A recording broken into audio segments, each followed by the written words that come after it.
Alright guys, today I'm working on this 2011 GMC Acadia. This car is here with the no start condition.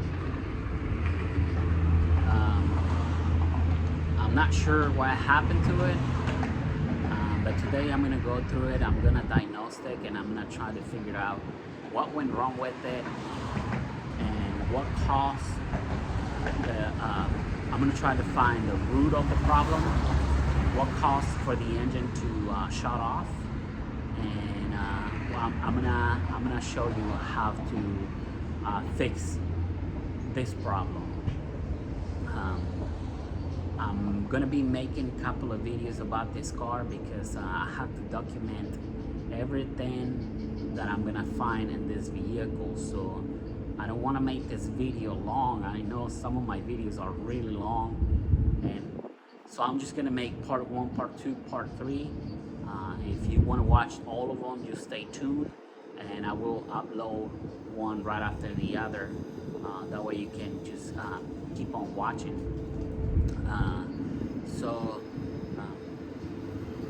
With that being said, this car is here because it was driving fine. It was driving down the road, and all of a sudden the car lost power, and the message engine power reduce came on, and I believe they kept on driving it like that until the engine just shut off. If you have one of these vehicles and you see that message engine power reduce, that's the TCM telling you there's something wrong, and that's a way to engine power reduce is a way to go into limping mode. Limping mode is not gonna cut off completely the car, because you still got to be able to steer the car. You still need the brakes. As soon as the computer sees a problem with the engine or transmission, it will throw the codes, and it will still let you drive, but you should safely and immediately get off the freeway, park the car, let it cool off, and either have it towed to a shop or get somebody to diagnose the problem. Do not keep on driving. Do not keep on driving the car like that, because the longer you drive the car like that, the more damage that you're gonna do to the engine or transmission. That's the purpose of the engine power reduce. So today I wanna, since I'm gonna make a few videos out of this vehicle, because I gotta document everything, I'm gonna walk you through. I'm gonna run a diagnostic. I'm gonna run a couple of tests on this engine or vehicle, and who knows, maybe you'll learn something new today. But I'm gonna have to document from start to the end. So like I said, there's gonna be several videos out there. Stick around if you wanna learn how to diagnose these vehicles. These vehicles are kind of hard. They're kind of hard to diagnose, and they're very easy to misdiagnose. So you really have to know what you're doing. You have to know what you're looking for, and not only that, but you have to understand the system on these vehicles. They do have a lot of modules. They have a lot of electronics. So, and they have a lot of timing parts. It's just a lot for just a regular mechanic to be able to figure it out. So today I'm going to walk you through step by step, and I'm going to show you how to diagnose these vehicles, how to fix them, and how to prevent this from happening again. So with that being said, let's go ahead and start with it. Alright guys, so first things first, this car came in. Let me turn the key off. Well, that's weird. This car came in. I don't know how long this car's been sitting around, but the battery was completely dead. So first things first, I did install another battery, fully charged battery. Keep in mind that if you have a bad cell in the battery, if you have a battery that is completely drained out and you try to put a jumper box on it, most likely it's not gonna work and it's gonna be acting up. So you got to make sure that you got a fully charged battery, a good known battery. So that's what I did. I got a fully charged good known battery. So the first thing we're gonna do is we're gonna check for codes.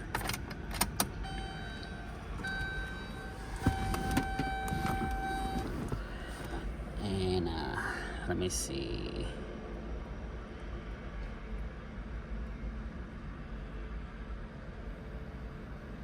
Okay, auto ID, yes. I want to see what codes I got. My radio came on. I want to see what codes I got stored. Well, I swapped out the battery, so most likely we're not gonna find anything in here.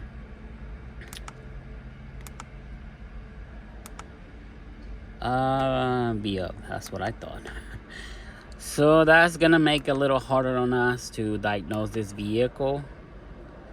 Let me see if the TCM has anything stored in it.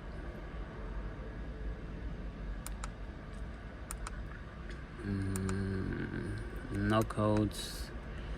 Let me try the body control module. Sometimes the body control module will keep the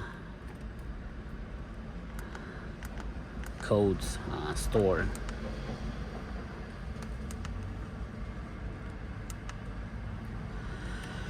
All right, well, that blows. What I'm gonna do is that is weird.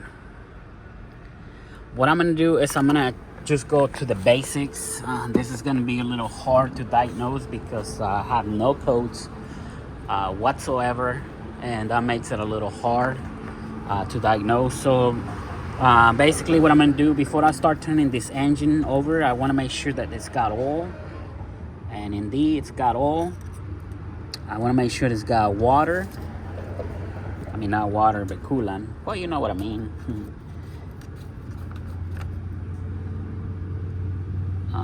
It looks kind of low. At least a little bit low. Not a big deal. Not a big deal. So we got power, we got oil, we got water. So let's go ahead and try to turn this over. And see if we can at least get some codes out of it. We can at least hear what it sounds like. Whoa. I didn't like that sound. I didn't like that sound. Let me see if anything popped up. Sometimes you got to give it like 2 or 3 tries in order for this PCM to set a code.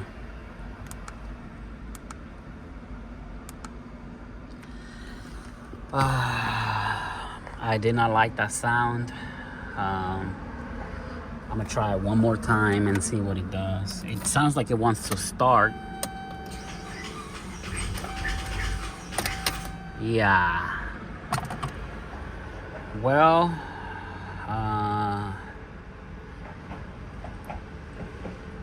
there's basically it's gonna be something mechanical inside the engine. So let me go ahead and try to remove the intake, and I'm gonna remove the valve covers out of this car. That's gonna help us to figure out what's going on with this vehicle. Okay, so I'm gonna go ahead and start doing that, and I'll come back once I'm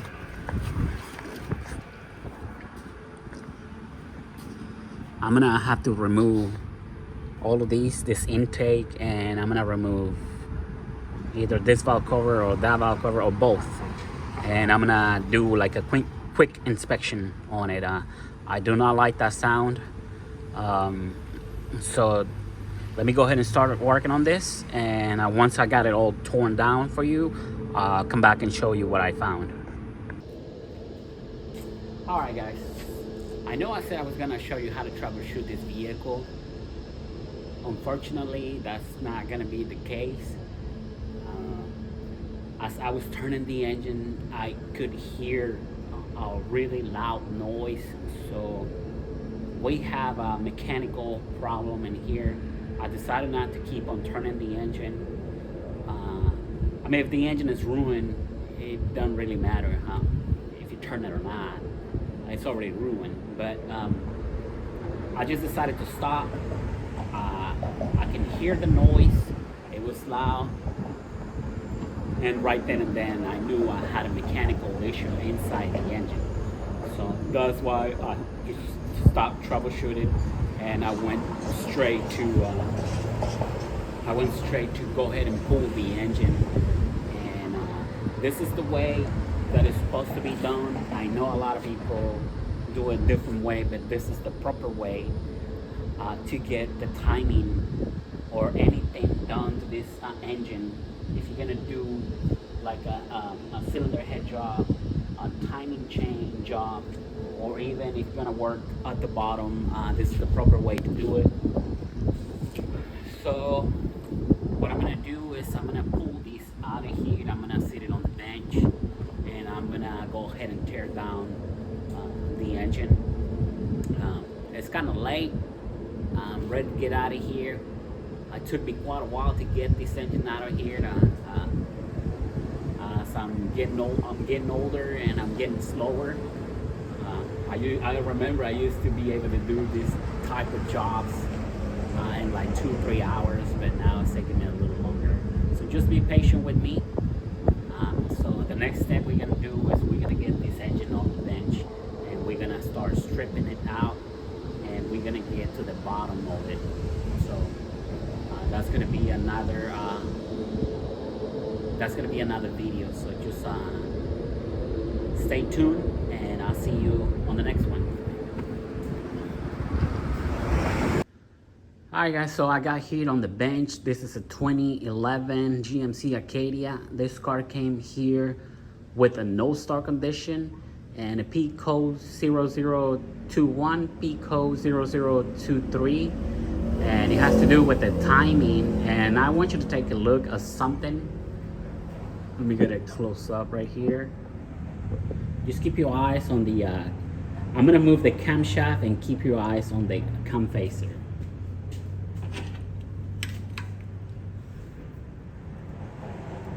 As you can see, I'm rotating the camshaft, and the cam facer is not even moving. The timing chain is not even moving. So if you have this problem, if you have these codes and your engine won't start or stalls out, this is what your problem is. You're gonna hear the rattling noise every time it starts. That's your cam facer going out. Alright guys, so we're gonna go ahead and start tearing down this engine. I pretty much disassembled. I removed the valve covers, the intake, and the exhaust manifold on this side. So first thing we're gonna do, we're gonna remove this valve cover right here, and we're gonna take a look inside, see what it looks like. This video might be a little long, so hang in there. This car came in with a no start condition. It's got the P0021 P0023, which has to do with the camshaft, with the timing on bank 2. As you can see, this car will rattle. Every time you start it, it'll rattle. And as you can see, I'm moving the cam facer. The camshaft, but the cam facer or the timing chain is not even moving at all. So let me, that's one problem right there. I don't know what I'm gonna find. I'm hoping this is the only problem, but let's see.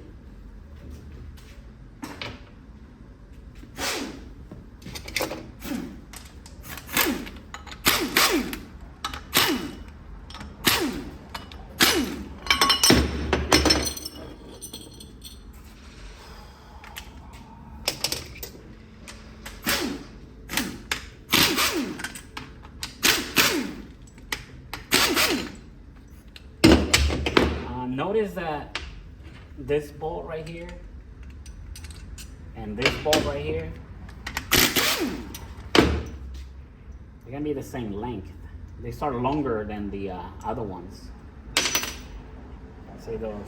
Don't make sure you put them in the right spot, or because if you put them on the other spot, you're gonna damage something.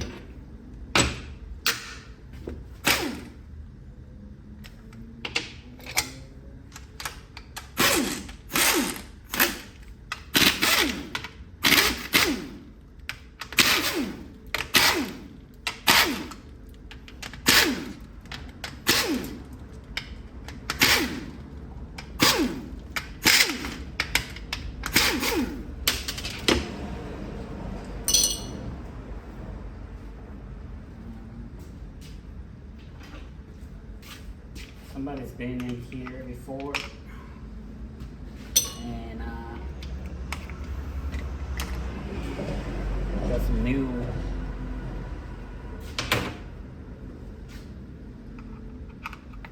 got some new actuators. A lot of times, oh God, a lot of times this engines throw that code, and I see it on the on some videos on the internet. Replace the camshaft, camshaft sensors. Replace the camshaft actuators, and they'll be telling you all kinds of things, but in all reality, like on all of the engines that I worked, I never had to replace one of these. Unless they start leaking. If they start leaking from here, then yeah, go ahead and replace it. Other than that, I never had problems with the actuators nor the camshaft sensors. They're 99.9% of the time, that's not the problem. And it's better to keep the original OEM cam phasers, camshaft sensors, and it's better to keep the original OEM camshaft actuators. Sometimes you put those aftermarket, and a lot of times the aftermarket, especially if you buy them from off the internet, Amazon, or something really cheap off the internet, they're not gonna work.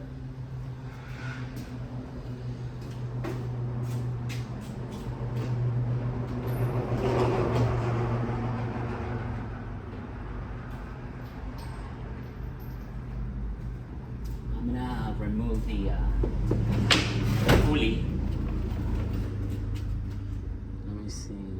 Let me remove the pulley. I just want to make sure you guys are able to see what I'm doing.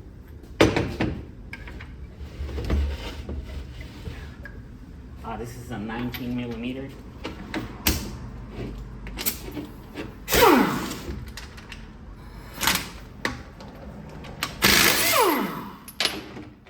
And we're gonna use this puller right here. This is what you want for GM. The Camaro, it's gonna be different. The Camaro uses a different pulley, so you will have to get the right pulley for the Camaro, the pulley extractor or pulley puller.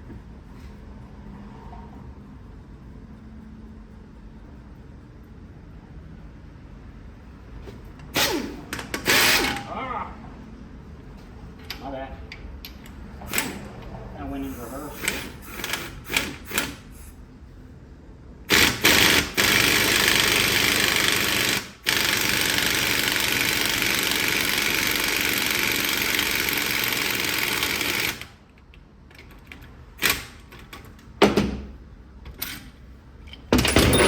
There you have it. And some of these engines, they have the 210 millimeter here. and this bolt, and some of them they don't have the 2mm, the 10mm bolts in here, nor this one. So if you get in parts, just pay attention which one you got. If you got the one without the two 10mm and without this bolt, this cover is not going to fit on the block. So there's two different ones.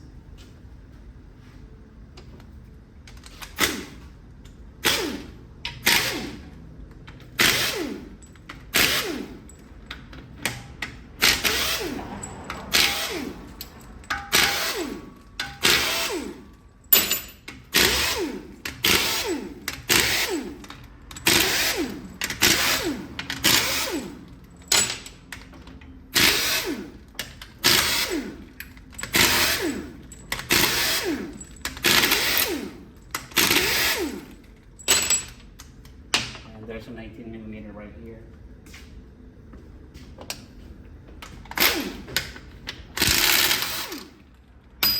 And then we got to take out the 10mm.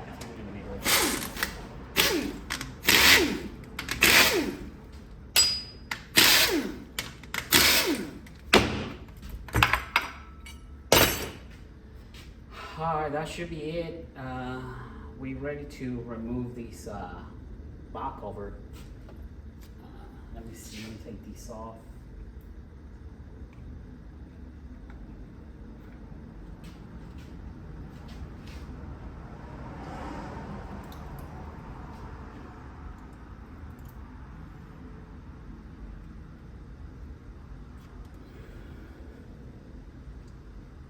These bar covers, they're fairly new.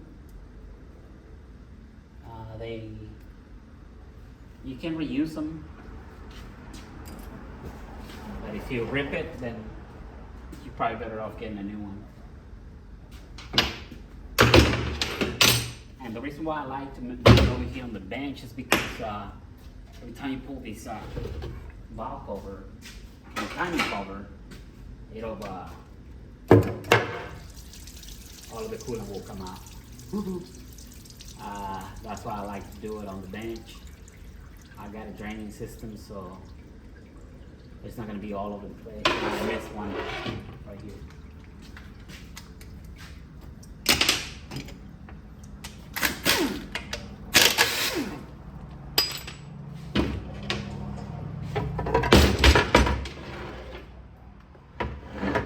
And there you have it. Usually, I don't know if you ever noticed, you can see the mark to where this timing tensioner has come out. It's like maybe a quarter of an inch, and this one too. So they sticking out pretty far out. So what that means is your chain it got stretched. So normally these vehicles will need a timing chain replacement somewhere 100, 170. If you do proper maintenance, they should be able to run for like 200, 250. But if you don't maintain them or run them with low oil, then the timing chain is you're gonna have timing chain issues sooner than later. This is the problem with this engine. If you don't keep up with the maintenance, if you run them with low oil, it's gonna damage the chains, the cam facers, and the actuators, because these engines have to have clean, nice and clean oil all the time. So I always recommend people to do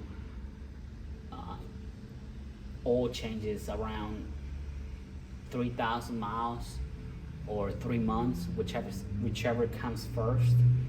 And I didn't realize, but when I drained this engine, it had 5 quarts in it. Yeah, I think it was 5 quarts or 4 quarts. It was 5 quarts. And every time I do an oil change on one of these vehicles, do put in 6 quarts. So if you're doing an oil change, just do 6 quarts. It's gonna be fine. I don't like the 5 quarts or 5.5 quarts. So just do 6 quarts. The engine's gonna be fine. So next thing we're gonna disassemble.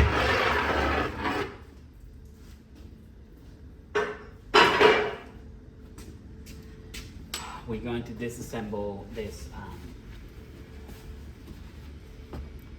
timing chain. We're gonna remove the timing chain. We're gonna start on this side.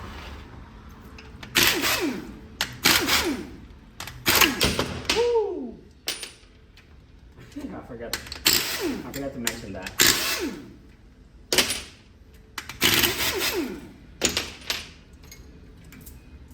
Now we're gonna take it.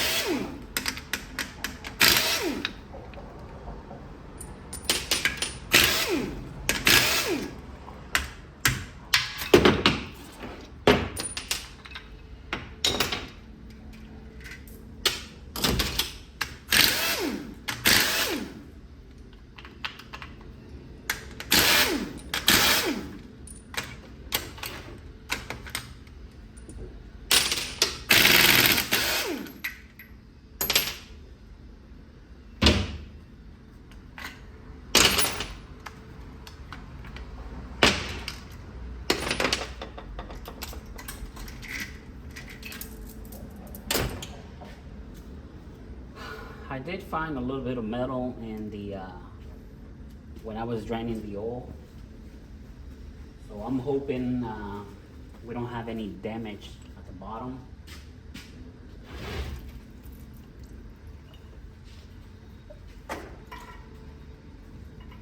And I forgot to disconnect the fuel lines. I'm gonna crack these bolts right here, the camshaft caps. I'm gonna crack them loose. I usually use a 5/16. Make sure you use a 5/16. It is indeed a 8mm, but I feel like the 8mm always end up stripping the bolts. And what I'm gonna do is I'm gonna do a cylinder leak down test.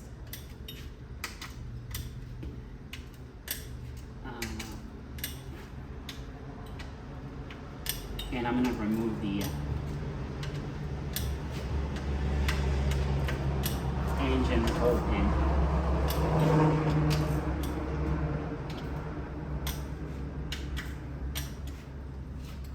I'm going to remove the engine oil pan.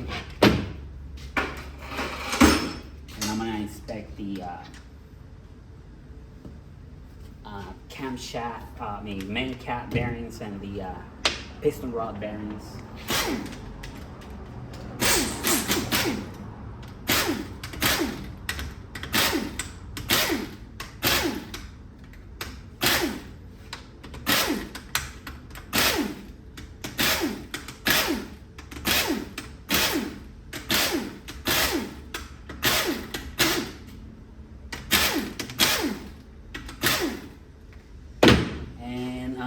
I get this question a lot.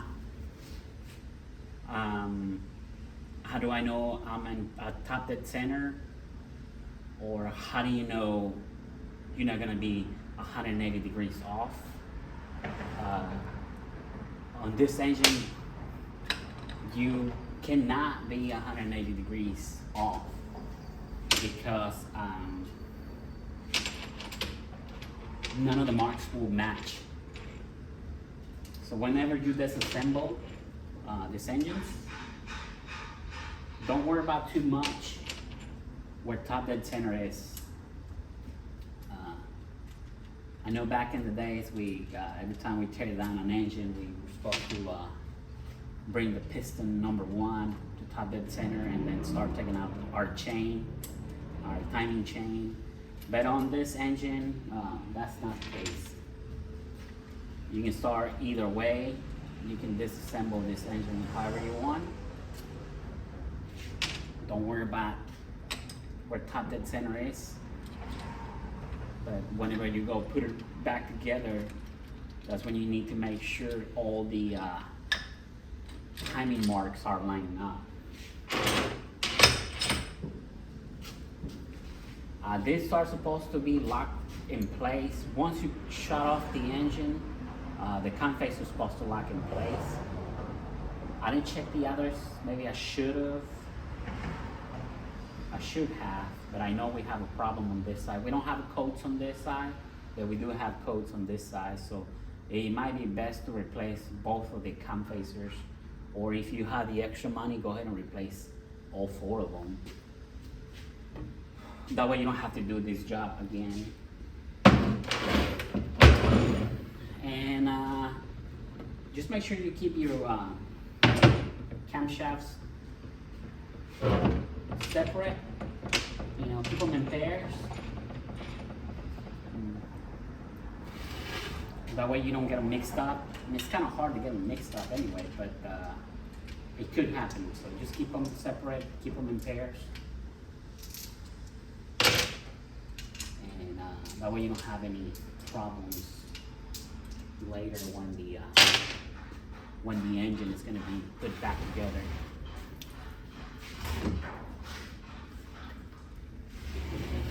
I'm going to do the same thing on this side. I'm going to crack the caps loose.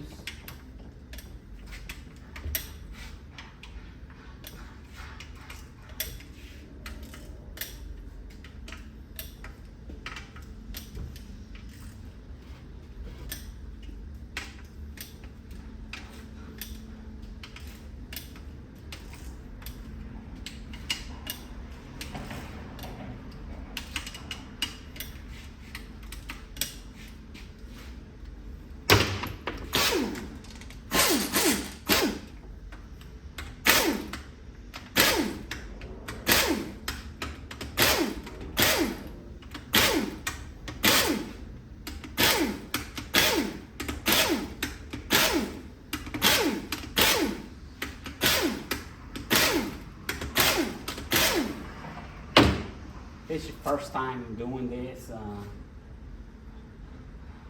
This cap's got, I don't know if you're gonna be able to see it. They have markings, they have numbers right there, 5E. So that means cylinder 5 intake. So whenever you go back together, keep them in order, and whenever they go back together, they should be put back together in the same order. Does that make sense?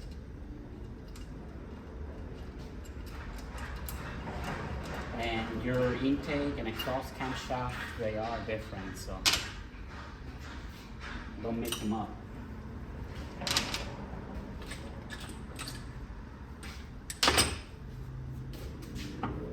I got something on my eye.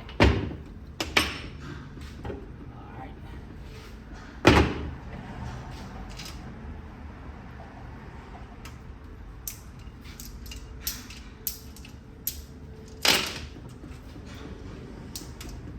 Somebody asked me, do you preload or pre-charge the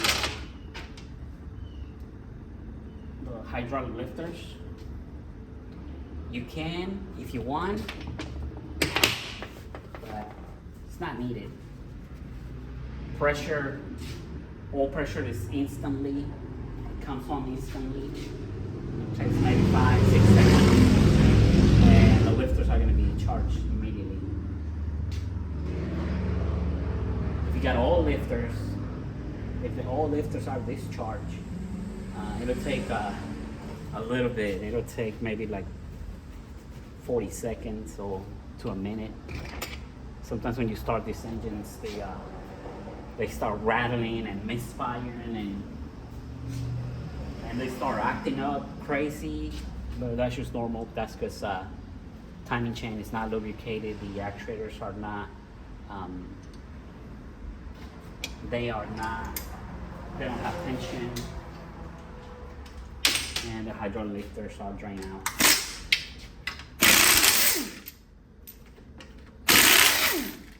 That's if you're doing it the way I'm doing it, because I pretty much disassembled the entire engine, top, bottom, and front. And this is just me. I just want to make sure that if I'm going to do a timing chain, I want to make sure the top end is good, the front and the bottom, because it makes no sense if you have a problem at the bottom of the engine. It makes no sense to put a new timing chain on, and if you have a problem at the bottom, it's pointless, it's useless, and it's just a waste of time and money.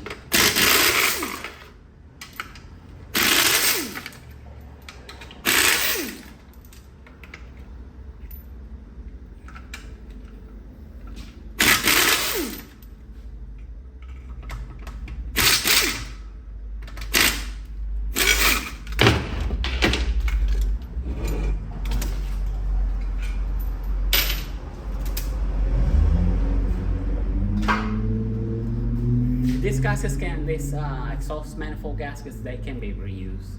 I always reuse them and I never had a problem with them. Everything else, yeah, you have to get them new. And if your rear main seal is not leaking, I would say don't mess with it. And if you're gonna put a new rear main seal, you have to order it from the dealership. Do not use an aftermarket rear main seal. Otherwise, you're gonna wish not to mess with it. If it's not leaking, I don't mess with it. They hardly ever leak. I never seen one leak, but the aftermarket. Where was that?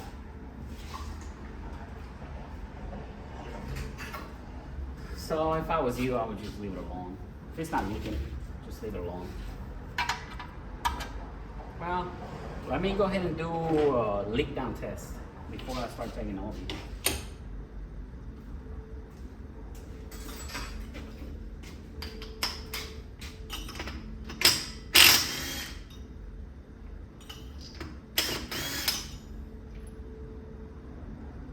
Got some NGK.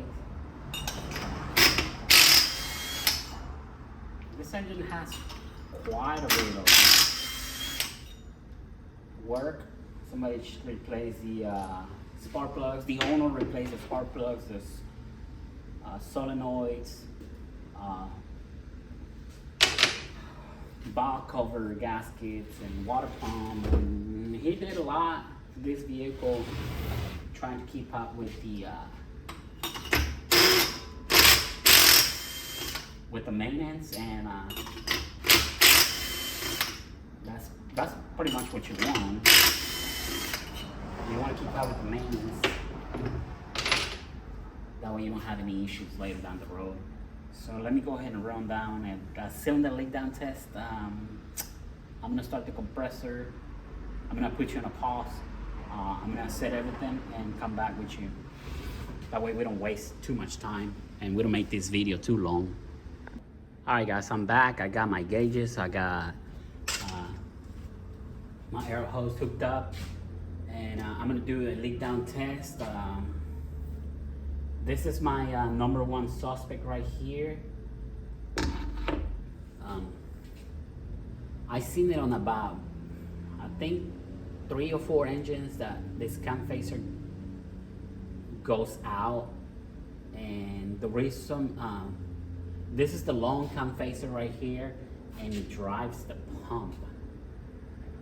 So I don't know if that's a coincidence that usually this one goes out, or but I believe this high fuel pressure pump, it makes a difference on the load for the cam facer, and it tends to go out faster than any other of the 3 cam facers. So I'm gonna start on this side. I got about 150 pounds of pressure on my compressor. All you need is about 100 pounds on your gauge, but my regulator went out. I got a new regulator. I just haven't had time to replace it. I mean, I had time. I'm just being lazy. That's the truth. And I'm gonna use this thingy. I'm gonna tap on top of the valves. A lot of times they're not sealing because because they got carbon buildup, and that carbon will prevent them from sealing against the valve seat, and all the pressure will just escape. But if you blow out the carbon buildup, most likely you're gonna get them to seal again, and you want to do this quite a few times until all the carbon blows out. But let me show you. Let me get a mallet.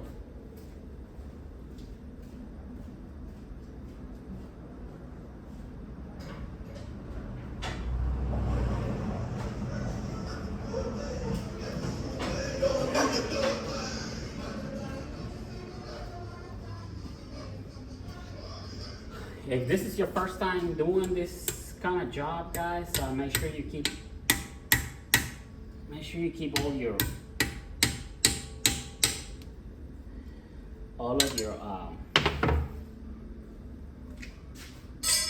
bolts in order, because there's some of them that look like it, that look alike, but they're not the same. The shoulder is not going to be the same, or the length maybe a little shorter or a little longer, and you want to put every bolt back into where you got it from.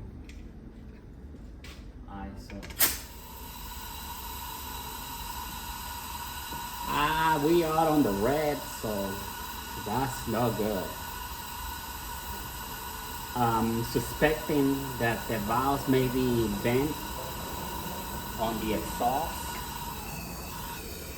because that was way too much play on the camshaft. So I'm pretty sure the piston made contact with the valves.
Apparently it was just carbon buildup. As you can see, my pressure shoot up all the way up. So that means I'm set right there. I know you can hear leaking, but that's gonna be the rings. The rings always gonna leak.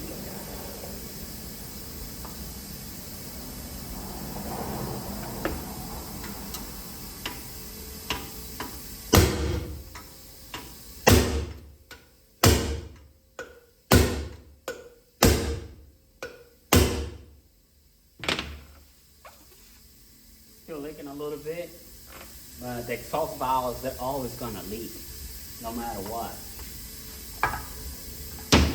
If you want it perfect, you will have to remove the cylinder head and either fit the valves yourself or send it to the machine shop to get resurfaced, and they will redo the valve and the valve stem seal.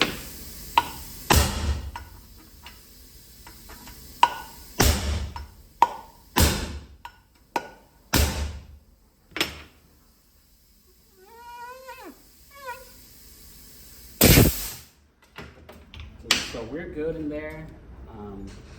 This is what you want to do to every single one of the cylinders.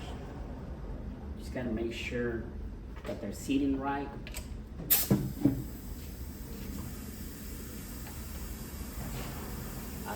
That one's pretty good, actually. It went all the way to the set mark.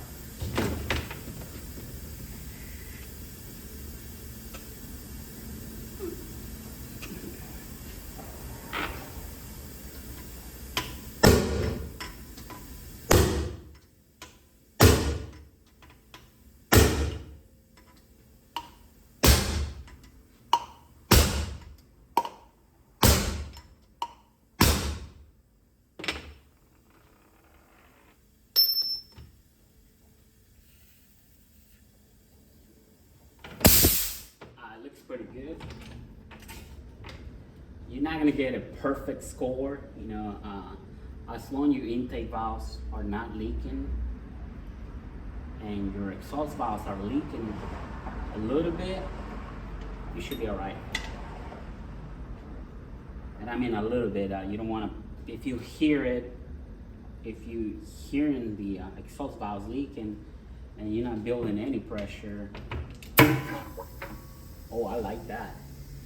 That means you're losing pressure. Oh, this is really good.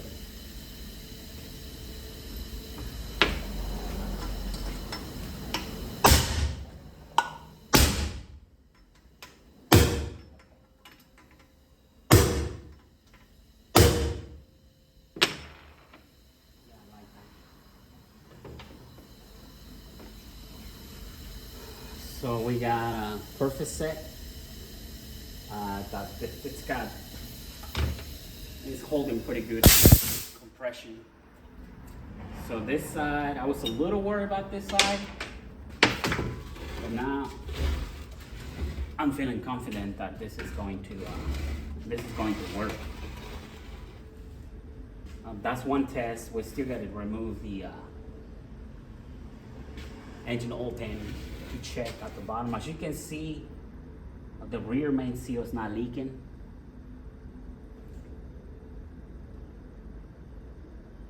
It looks like fairly new. No, it's the original. Yeah, that's the original. But it's not leaking, so I would suggest not to mess with it. Leave it like it is. And I know some people might say, well, I mean, you know, I'm almost at 200,000 miles. They don't leak. I seen them at 280,000 miles with the original rear main seal, and they don't leak. Okay, so we're gonna check number one.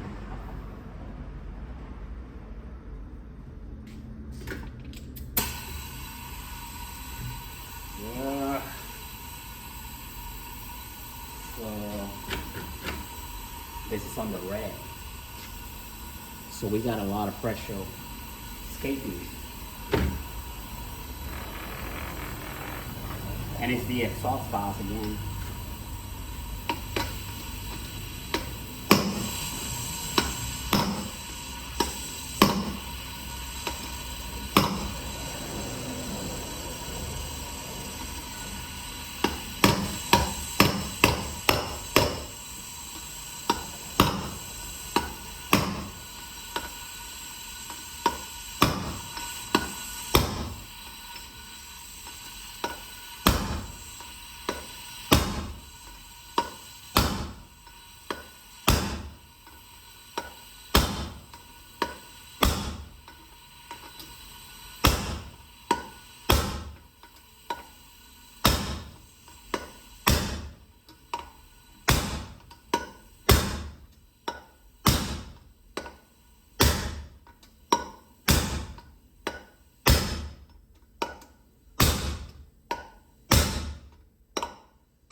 Wow, that was a lot of carbon buildup.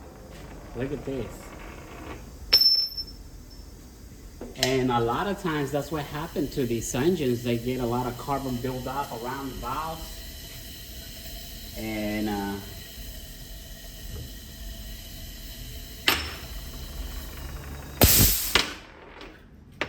they will lose compression. And when that happens, you can do what I'm doing. This is knocking all the carbon out. That's another reason why I like to do 150 pounds, because it'll help me knock out all the carbon buildup. So this one is on the red again. So we're gonna see if we can work it out. And if you got one and you keep working it and it's just not building pressure, that means you've got a problem with the valve. You're gonna have to remove the cylinder head and redo the valve.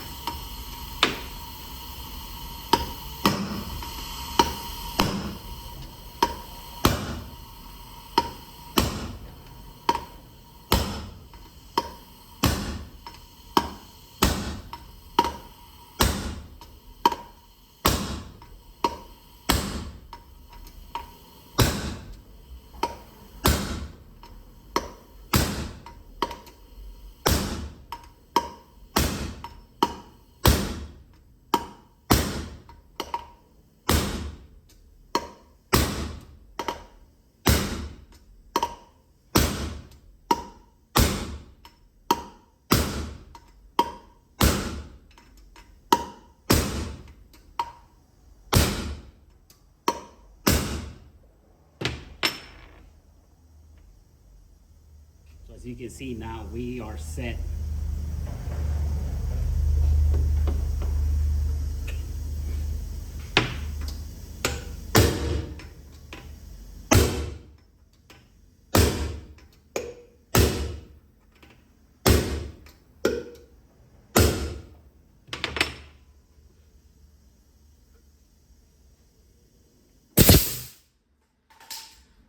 I got one more cylinder left to do. I'm gonna put you on a pause. I'm gonna do it off camera, and I'm gonna remove the I'm gonna flip the engine and remove the bottom pan and make sure that we don't have a problem, we don't have an issue in here. And if we do have an issue in here, we're gonna have to we're gonna have to assess how much it's gonna cost for us to repair this engine, and if it's still worth installing the new timing chain on this engine. So this is my procedure. I don't know that anybody else do it like this, but I'm just the person that I want to make sure when I'm redoing a timing chain, or when I'm doing an engine or rebuilding an engine like this one, I just want to make sure that it's good, it's got compression, it's got no problems at the bottom end, and I want to make sure that everything's going to be resealed. But let me go ahead and finish this one off, and I'll come back with you. Alright guys, I got the engine sideways. I'd used one of the what is a 2x2, 4x4, whatever that is, and I ran it all across the engine, and that I was able to lay it on its side. It fits perfect.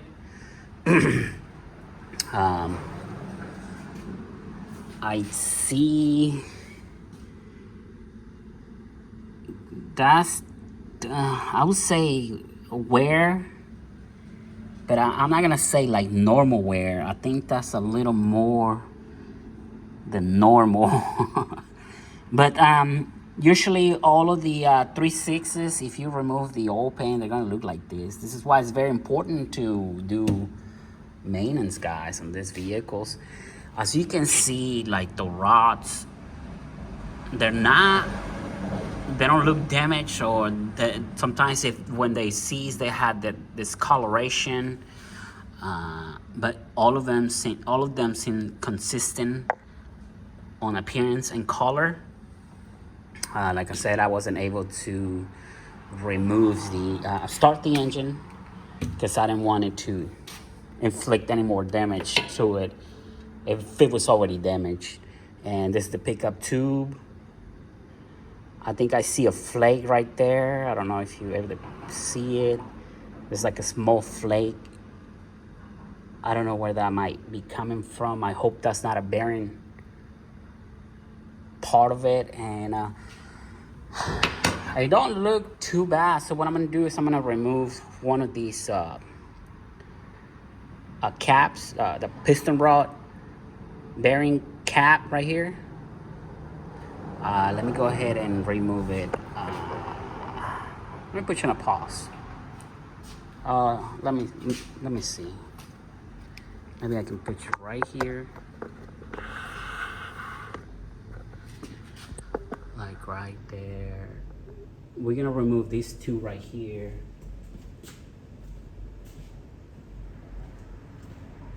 And hopefully Hopefully we don't have an issue with them.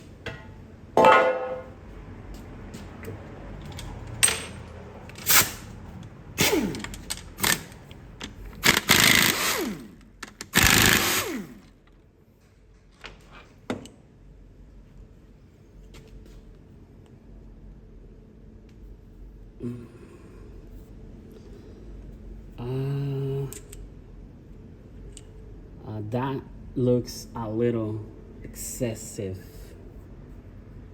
Yeah, that's a little too much. It's not to the point where it's damaged, but it is quite a bit. Yeah, it's a little bit too much. Crankshaft looks good. I don't see no damage in there.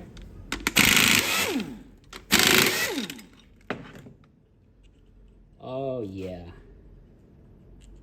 Oh yeah. That is excessive wear. So I believe they did drive this car.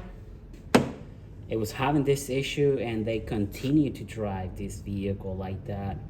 If you keep on driving, if you're running low on oil, or say your oil pump is going out and there's not enough pressure, the only bad thing about these engines is that the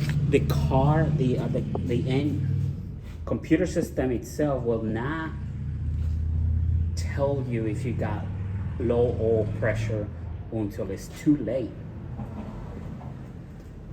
So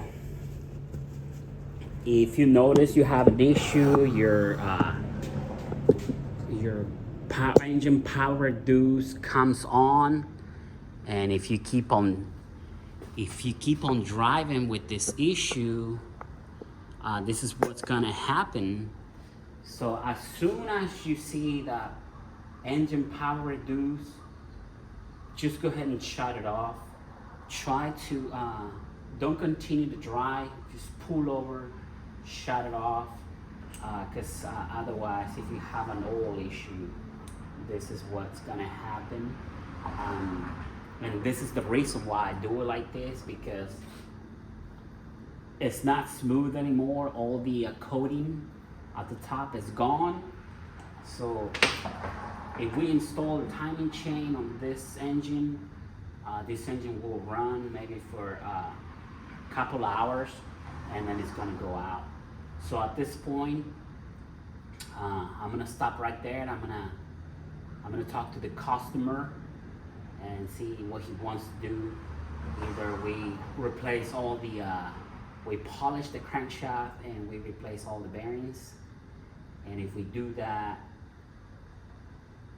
we really don't have to disassemble the complete engine. But I'm gonna talk to him, see what he wants to do.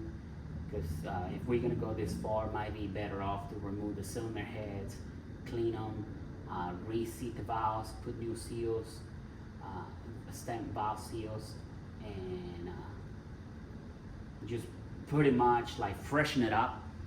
It's not damaged, nothing at the bottom is damaged. It's just a little bit more wear than what I'm used to seeing. So, yep. This is it for now, guys. This is teardown. I'm gonna talk, before I go even farther, I'm gonna talk to the customer. His name is Jay, by the way. He provided us with this car and this engine, and I'm gonna talk to him and see what he wants to do. Shout out to Jay.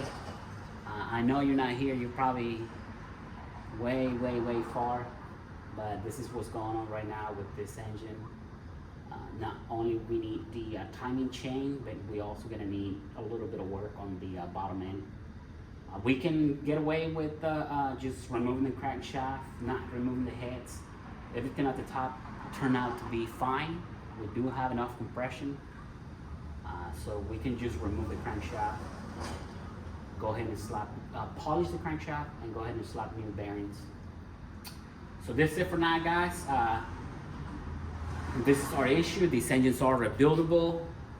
We're gonna need cam facer, and we're gonna need some work at the bottom. And if you if you got this far. And I forgot what I was gonna say, but that's it for now, guys. I'll see you in the next one. You guys take care. Probably will do another video for the rebuild or whatever we're gonna do. I'll do another second video. So take care. See you on the next one.